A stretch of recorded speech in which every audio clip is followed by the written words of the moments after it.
രേണുവിന്റെ കുറെ മെസ്സേജുകൾ ഞാൻ ഫോണിൽ കാണാനിടയായി. സിൻസിയറായിട്ട് ഉമ്മയൊക്കെ കൊടുത്തിട്ട് പോയിട്ട് തിരിച്ചു വരുമ്പോ പുള്ളി അടിച്ച് ഫിറ്റായിട്ട് കിടന്ന് ഉറങ്ങിപ്പോയി. അപ്പോഴാണ് ഈ മെസ്സേജസ് ഒക്കെ ഞാൻ കാണുന്നത്. അപ്പൊ നിങ്ങളുമായിട്ട് കല്യാണം കഴിച്ചിരിക്കുമ്പോ തന്നെയാണ് ഈ വ്യക്തിയുമായി സുജിച്ചേട്ടന് ഇഷ്ടം ഉണ്ടാവുന്നത് അല്ലേ? തീർച്ചയായിട്ടും. അത് ഞങ്ങൾ ആ ലാസ്റ്റ് ടൈമിലാണ് ഞാൻ അറിയുന്നത്.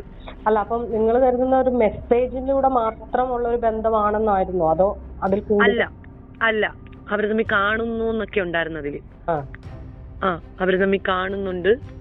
ഇപ്പൊ ഇങ്ങനെ അയക്കുമല്ലോ, എനിക്ക് ഇങ്ങനെ റെക്കോർഡിങ്ങിൽ അത് പറയാനായിട്ട് ബുദ്ധിമുട്ടാണ് ചേച്ചി. അതുകൊണ്ടാണ് വൾഗർ മെസ്സേജുകളൊക്കെ ഉണ്ടായിരുന്നു. ചേട്ടൻ എന്റെ അടുത്ത് വന്നിട്ട് പോകുമ്പോ, ചേട്ടൻ എനിക്ക് ഭയങ്കര സങ്കടമാണ്, ഇനി എന്നാണ് ചേട്ടനെ കാണുന്നത്?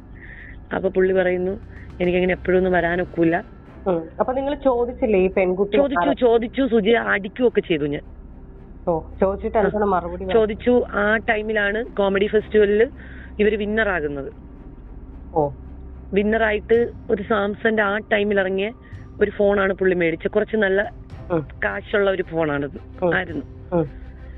അപ്പോഴ് ഫോണൊക്കെ മേടിച്ച് ആ ഫോൺ ഞാൻ അലമാരയിലാണ് എറിഞ്ഞു പൊട്ടിക്കുന്നത്.